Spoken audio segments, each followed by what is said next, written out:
Hello and welcome to Shows to Astonish. I am your host, the Fat Mantis, and you're watching my review of The Mandalorian Season 2, Episode 5, entitled The Jedi, written and directed by Dave Cartoon Man Filoni himself. So, this is, and we all knew it was coming, the time that Ahsoka Tano finally enters the show. And the show starts off guns blazing, going full octane, where there's a scene in a darkened, swampy-like forest where Ahsoka is doing some very Samurai Jack-esque murders, where she's going around killing these bounty hunters or these warriors with her white lightsabers. Now, she has her white lightsabers, as we've seen in Rebels. The lack of color indicating that she's neither Jedi nor Sith. It's always been a representation of that. I will say, watching a white lightsaber takes the luster out of a lightsaber. The actual fact that the lights are neon in a normal situation is usually the cool thing about a lightsaber, other than the fact that it's the ultimate killing device. But it was still cool to see her going around just murdering people, and they have a lot of cool ninja-style assassinations that she pulls off. You know, she's using all her Jedi skills, and it's very apparent, and it's fun, and it's good work. So now we move into the area where, you know, the Mandalorian and Baby Yoda get to the planet, and that is very very rote. This happens every episode. They get off the ship, they're like, hey, let's look around, let's talk to people. And they're led into this barricaded city because they are, it's determined that they're a bounty hunter, and clearly they're looking for some sort of bounty hunter. Now, the people are scared and frightened, and they continue this Western theme of playing off the cliche where, you know, this small town of nobodies needs help, and some small band of bandits are messing with them in some way, in this case, have conquered them.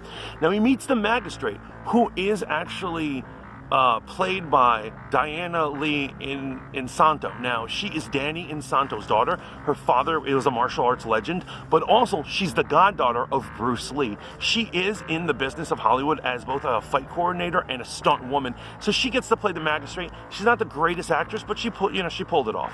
And so finally, this brings the Mandalorian finally searching or crashing into the person he's looking for is Ahsoka Tano out in the woods, and they have a really cool action-packed small interaction. You know, the greatest Mandalorian versus what appears to be the greatest Jedi, and it was a fun little thing, and they start to talk. Now, this, unfortunately, is where the pacing goes to hell in the show. Literally, the conversation pacing is slowed to a crawl, where Ahsoka Tano has giant gaps between sentences where we're just meandering and watching. There are scenes where she's just staring at Baby Yoda that I understand they're having a telepathic conversation, but it's taking extremely too long. It was almost insulting, and I was like falling asleep. You know, I've watched it both times, and I'm like, okay, get on with it. Or talk faster, girl. Talk faster. All of her lines end up just being info dumps. She has almost no personality that she used to have on the cartoon shows. She's literally there just to tell us a lot of info. And info she gives us. She gives us TMI information. I was not ready for all the information that she had to tell us about Baby Yoda. His real name is Grogu, and he was trained initially at the Jedi Temple. Now, the fall of the Jedi would have happened when Grogu, I'm still going to call him Baby Yoda, was around 20. So at what age can these creatures start understanding things and learning?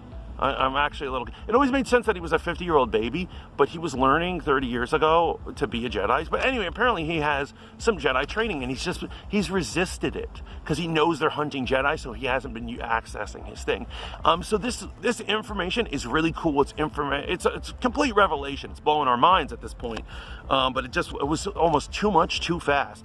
So the Mandalorian and Ahsoka decide to team up, and they're going to destroy these bad guys, and destroy they do. Now, this, unfortunately, is one of the lesser action sequences I've seen in the series this season so far. So far, their finale action sequences have been over-the-top fun and shenanigans, and I have a feeling that Dave Filoni tends to be, normally he's a cartoon director, and it seems like he's a big picture guy. He's really good at Star Wars mythology. He's really good at bringing that in and these big concepts, and it's clear that he doesn't understand a lot about live technical filmmaking. For an example would be, a lot of the shots were so contrived, it looked like almost like a film student was doing them.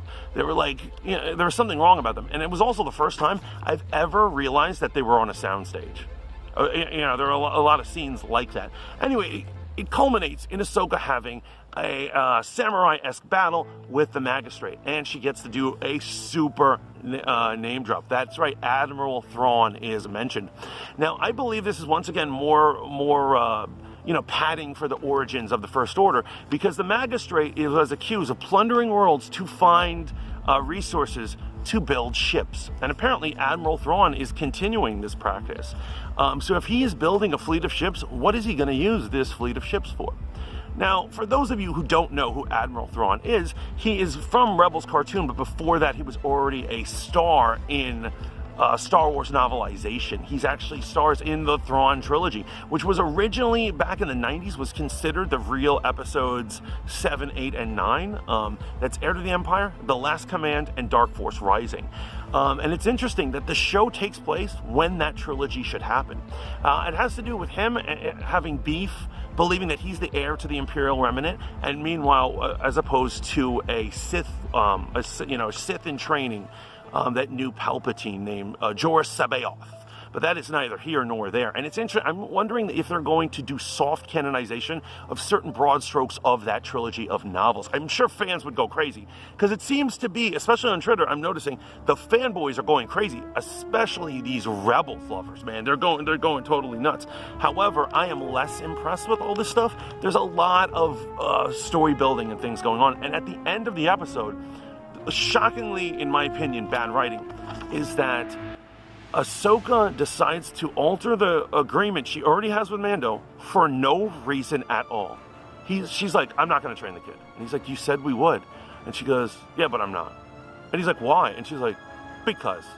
And she gives literally no reason. Now, there could be a reason that she could say, well, I'm not a real Jedi. I was kicked out of the Order. I don't feel comfortable. There could be a million things that she decided to say. However, because the script was so light on actual content other than info dump, she doesn't bother to give an explanation, and Mando is completely fine with this. She gives him another quest to go to Tython and go to the ruined temples there, and so he has to find another Jedi. Obviously, this was going to happen. I just wish it was more cleverly woven into the story, and it was just very clunky.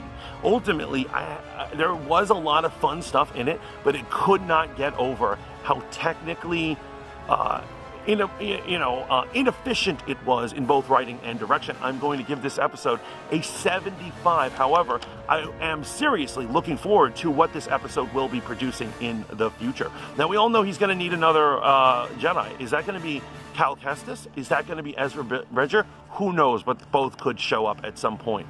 Now, please let me know what you thought of this episode. Am I being too hard on it? And which Jedi do you think is going to train Baby Yoda? Please let me know down in the comments. Remember to like, share, and subscribe. Remember to keep tuning in to Voice of the Fat Mantis for more Star Wars reviews, Mandalorian breakdowns, and other shenanigans. Until next time, ciao for now.